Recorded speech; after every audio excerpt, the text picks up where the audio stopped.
ассалому алайкум ҳамватанони азиз, ҳамҷорони азиз, умедворам ки тансиҳату хонобод бошед. ҳамватанони азиз, чӣ хеле ки мебинед телефон рости гап дар дасти мо аст. бо ҳамроҳии тағои Баҳром гап зада истодам. Миров Баҳром падаре ки се фарзанди худро як 3-4 рӯз шуд суд кардан дар шаҳри Челябинск. се фарзандашон боз як 5 ҳамватани худамо 8 нафара группавой ба зиндон равон кардан. бародари азиз, биёед ҳамаи подробна информатсия, тамоми маълумотҳоро аз худи падари ҳамон ҷавридиҳо мешунавем. тағои Баҳром Миров. тағоҷон, гап занед, шумо гӯш мекунанд, ягон кас надоранд ки санавор кунам. мо маҷбур шудем акои шаҳо бипурсем ки бо мо телефон кати гап занем. ин кас барои шумо муроҷиат карда бошам. муроҷиати падар ба ҳамаи ҳамватанони Тоҷикистон, ҳамватанони азизамон. саломат бошед. ассалому алайкум ва раҳматуллоҳи ва баракатуҳ. ман Миров Баҳром, зодаи Тоҷикистон, дар шаҳри Челябинск қарор дорам. ба қариби суди ҳамин се фарзанди ман буд. дар бағайр аз се фарзанди ман бишо 5 нафари дигар тоҷикои худмо ки нидаму аморо суд карданд. ҳамин се нафар фарзанди ман мебошад. онҳо дичар дар зиндон ҳастанд. мо ҳамира мехоҳем ки аз халқи ҳамин муҳоҷири кулли Тоҷикистони худмо ки ҳамин ҳукумати худро чӣ қадр метавонанд ба мо ёрӣ дароз кунанд ки мо дигар ман 2 сол мешавад дар бали ман ҳеҷ кале аввал худо парвардгор. хай баъзе одамо ҳаст ки дар ҳамин шаҳри Челябинск ба мо ёрии худро даст мекунанд, даст дарозӣ мекунанд. мо ҳеҷ вақт аз онҳо хафа нестем. касе намекунад ба мо як кап дуом, ба мо ҳам як миллион сум местад. се фарзанди ман оз дар зиндон аст. мо ҳамин қакадем, ҳамин қадавидем нашид. мо ба фикри ман ки ҳамин се фарзанд ман метавонад ки не фарзандонам беҳади беҳад сроки вазмин додам. ҳамин қадавидем нашид. навози дигар як тип пул надорам ки ба онро передашта кунем ё чӣ медафтметои химла ё ойлам دیگه ایلوز نشید. برای همین پاسی نوار برآمده مجبور همین آدم مجبور بشیده برآمد میکرده که همیشه پلیسا رو هیچ کس نخدا در روزی پاسی پروردگار روزی کمایی غم نبینه پروردگار چی قدر همین خلق مهاجر میتونه با ما یوری خود رو رسونه. برای چون که ما دیگه قوت ندارم. یه طرف همین کفت سینه راستم دست همین غم دقت رو باور میکنم. همین مادر با اوی دیده و با چشم گریان میبرورده همه. پدر نه، پدر پدرونی میسکوته. من همیشه فهمیدم در بعد این 2 سال دیگه قومت روز کردن نتونستم. برای مجبور شدم همین سنجان همین بیگاهی دم اونتی اکای تیماز ما رو یک ویدیو که با همین خلق بخاریم پرتو که دیگه روز نداریم. آقا جان ما یک بار دیگه نوار کرده بودیم، یک 3-4 ماه شد فکرم. نامروی زبیربانگتون گاو زنید آقا جان همینجا که مردم شنوان. نامروی زبیربانگ دارم خدمت 8910 917 8198 میرو بهرام یوسفویچ نبرویا زبیربانگ. یک بار دیگه آقا جان گاو زنید، یک بار دیگه 8910 917 8198 نامروی زبیربانگ دارم خدمت کرده خدمت. چی قدر میتونه خلقی موجود خلقی کلی توجیستان خلقی مسلمان خدماتی در شهر غریبی ما میفهم موزی وضعیت همه را ما میدانم که اونجا همه دقیقه همه در هر تماشا میکنم هر ببینم هر روزی چی که ما هم ترسم سرح نخوبر پیش از این ما یردم میکردیم ما هم دیگر نمیکردیم که خیلی امروز خودم در همین چکری در همین فاصله ها دیدم.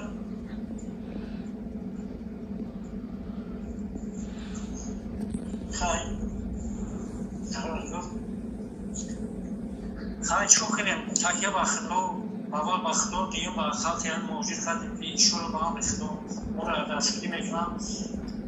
ما هم همین پاسیم ببریم. تقا همین فرزنده آخرانتان طاهر و ظاهر همونا چی باید نوارده نبودن هم ویدیو ده نبودن چی کردن؟ نه همون زندانی کردن. ما همی شیشتیم همی دوگانکایی که فرزنده آخران ما که در همی ویدیو در همی جنگ در همی زد و خوردی که باید همی یورو همی رشتیو شید همی در همی ویدیو خوش نیستم همی ادبکت ها مایران شیرم نیستن در همی ویدیو همی قبولو گویا زردم که در همی ویدیو همی آدمون نیستن چی باید این قصدیه این قصد رو که باید میدودم ما بواری دوشم که همی نایدکی ما یو دوگانیکا همی رو میتونی سرشن لید بدن یا دوره که 2023 بود یا سرشن لید دم نه تا یو نوارو گرفتن شنودم اما حیران شدیم مخبود الله باشما ثبت کردم آزی یگانجا کار میکنه دکومنت داره نداره من با گفتگی بده دکومنت هم نیست یگانجا کارم نمیکنم کار نمیکنم ما دیدم میگم پراتش بی دکومنت نه پاسپورت دارم نه دکومنت دارم همه جون میرم دکومنت نگم کنامی رو دیگرمی بود میرفتم دوری یکری مداری کار میکردم میامون اگه تاینا کام میکردیم با مولخور از خیلی میمونم بود دیگر دایی خلقی دایی برفی دایی چین گرد دکومنت دایی هم دوار نمیگیرم همین خوز بازمی موقع نکی مزالشه کارون پودا از اون دین طول اگر فنیم هر روزان دو میزنم تلفنش نمیواردم میدونم که هم کمپانی نمیواردم از خداگویی را در همی کوارتیر میم بریم که خدو ارکو پرورگور که اگم کارماندو همی میرزی خود خمیل ندرویان اگر روزی بدرویان اگر ما همون دخمی نداریم همون میبرن یا دیپورت میکنن یا مسکر میکنن برای همی اساسی موجین همی را طلب میکنیم کمک میتردیم که میچینه با همی خروکه همی را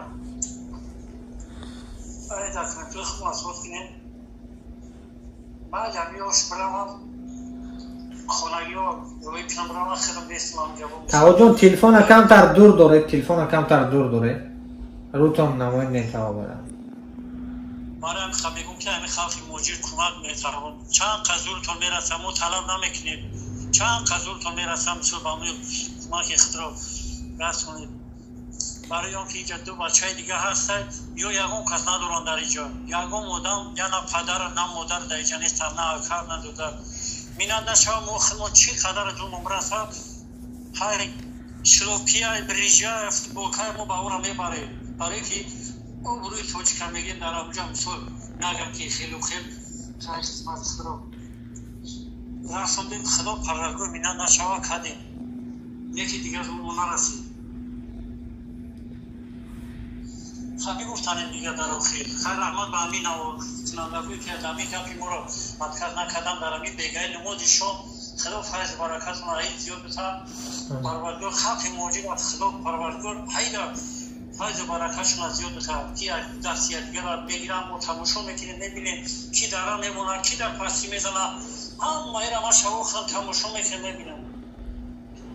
برادر از نگفتن اونا در چیله بیست یکم برادر پیدا نشد که نوار کنه در میکسه ما از زیاده از یک هفته شد من میگم تقا یکم کسا گرد زنید نوار کنه روسی گرد نمیابن یکم کسا من همون مجبور شدیم که همین روز نمخید تلفونی صحبت کنیم تلفونی همین ثبتی نوار کرده باشیم رحمت برای اکشا بدیم برادر ما دسترشک پلوس مال 138 در خدمت شما هستم خب برادر عزیز ما پدر میشن برای ما شما پدر میشن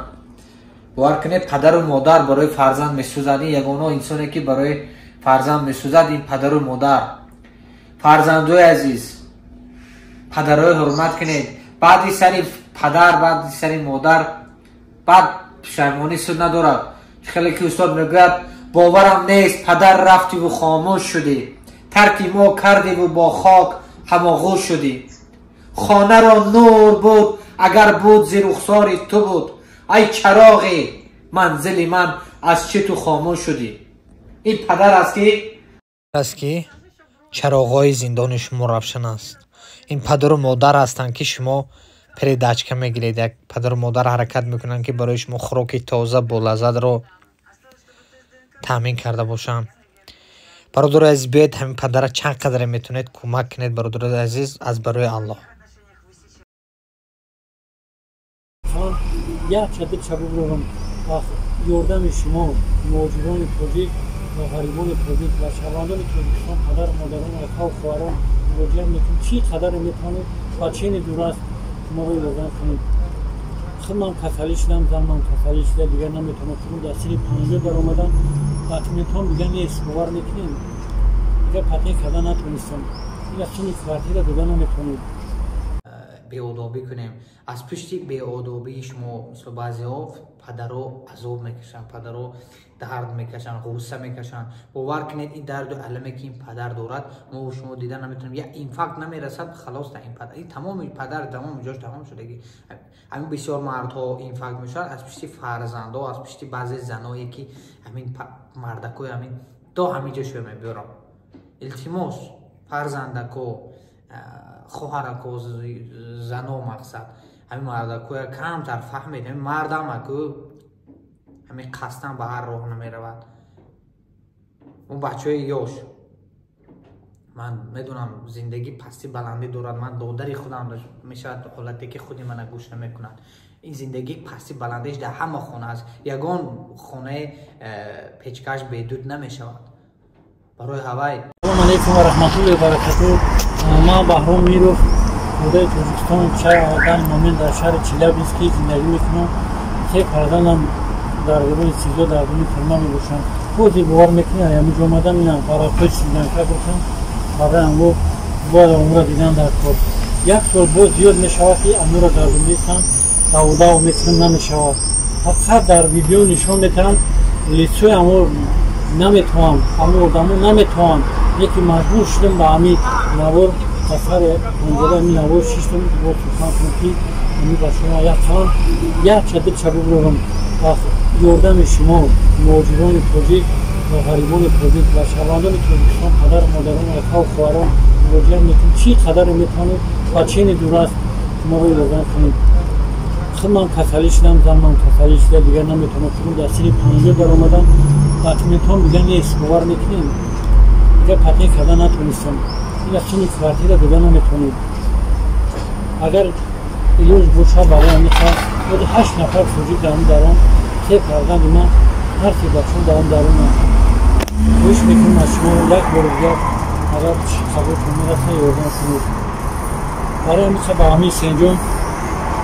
برای قدم با همی سنجون دستگیری کرده سر رحمت و پدر و مادر همی سنجون که دستی میره برای یاری درست کرده همه یاردم خود رو کنید خود رو بخونی سر دو یک بار شما مدد میکنم از دو اول از شما این برای از شما مدد میکنم که من باید سی مدد ما در برای کنم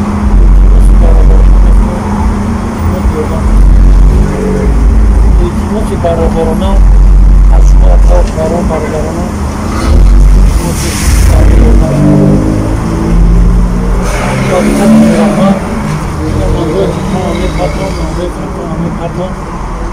چی قدر میتونید یاردم کنید السلام علیکم هموطنان عزیز همجوران عزیز امیدوارم که تن صحت و خانواد باشید چخیلی که پدر رو تماشا کرده آمدید این حال زاری پدر یگان پدرای دنیا نبینن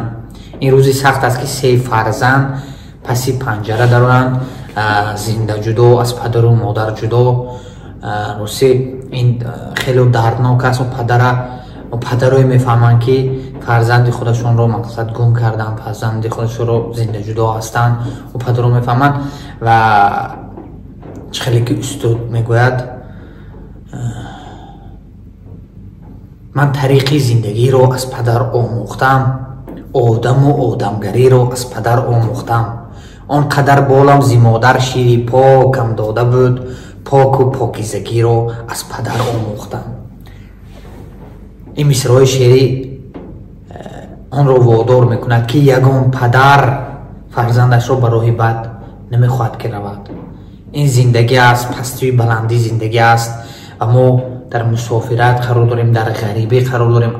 برادرای عزیز دادرای محترم اکوهای عزیز اگر ما از پشه باور کنید آزارتیم میگن آدم کشت برای احتیاط باشید خودتون در شهرهای غریبی احتیاط کنید همین روسیه اومدیم ما با امید کار اومدیم با نیتی کار اومدیم با نیتی زندگی پیش رو بردن آداب و اسلوبی خودمون رو داشته باشیم خودمون احتیاط کنیم چی نباشد ما چی میگن مهمانی اومده اینجا باید مثل مهمان باید باشیم نه اینجا اومده مقصد شوخی بازی کنیم من بی‌آدابی کنیم از پشت بی‌آدابی شما مثل بعضی ها پدرها عذاب میکشن پدرها درد میکشن غصه میکشن باور کنید این درد و علمی که این پدر دارد ما و شما دیدن نمیتونیم یا این فقط نمیرسد خلاص تا این پدر این تمام پدر تمام جاش تمام شدگی همین بسیار مردها این فقط میشن از پشت فرزندها از پشت بعضی زنایی که همین مردکوی همین تا همینجا شو میبرم التماس فرزندکو خواهرکو زنو مقصد همین مردکوی کمتر فهمید همین مردم که همین قصدن به هر راه نمی رود اون بچه های یاش من میدونم زندگی پستی بلندی دارد من دادری خودم میشود حالتی که خودی من گوش نمی کنند این زندگی پستی بلندیش در همه خونه است یگان خونه پیچکش بیدود نمی شود برای هوای قضاوت نمی کنیم این بچه های افسوس نمی کنیم غیبت نمی کنیم این زندگی یک برای ما و شما یک اگزامین است یک سنجشات است بیاید این سنجشات خوب میگذاریم یک دلی همین پدر خواستن میکنیم کمی هم باشد برادرای چلیابس من از شما احترام خوش میکنم کمی هم باشد این پدر دستگیری کنیم اون برادرایی که من تماشا میکنید 100 رو 50 رو 80 رو همین کمک کنیم همین مردک ادوکات گیرد خچر بی اقلا یک فرزندشه با آزادی برارد که اون مادر درد علمی جدایی نکشد این پدر درد علم نکشد وظیفه ما همین است قضاوت کردن غیبت کردن نیست فقط یک نصیحت میکنیم با دادرها برادرای عزیز که وزبین باشید سنگی وزبین آب نمیبرد میگویم برادرای عزیز آرام و آسایشته مقصد زندگی کنیم خدا کند که تاجیکستان وطنی عزیزمون روسیه جهان تینجا آرامی باشد همین روسیه هم برادرای عزیز باید به قدرش رسیم کجای نان و نمک میخوره چه خیلی که میگن پیرو قدیم میگفتن یک نمک خورده 40 سال اندیشه کرد است نمک خورده در نمکدان توف کردن این کاری ما و شما نه و بعضی در دور استوده هر گپ میزنن از خانهشان مقصد توالت ساختگی نیستن مایلش و دولت چی کردن از دولت کمک یگان تمام برای ملت برای بعضی برای فرزندای پدر ما بعض خدمت کردگی نیستیم یک نمک خورده 40 سال اندیشه کرده است معنی به قدر نان و نمکی وطن به قدر آبادکاری های دانی حکومت سروری ملت پیشوای ملت پیشوای معظم ملت امام علی رحمان به قدر رسیه به قدر همه جا رسیم به قدر نان و نمکی پروردگار داده اش رسیم به قدر آبادی ها شکرانه کنیم و شکرانه کنیم که یک ملتی آزاد هستیم خدا با شکر دعا کنیم که وطن ما از اینم آباد و زیبا گردد دعا کنیم که روسیه هم تینجی آرامی باشد جهان تینجی باشد که همه تینجی آرامی آسایشته زندگی داشته باشیم وقتی قیمت شما نمیگیرم خودتون احتیاط کنید برادرای عزیز همین کجا رفته باید اول خودتون حرمت کنید بعد دیگر رو همین آدم خودش که حرمت کرد بعد دیگر آدم ها باید حرمت میکنن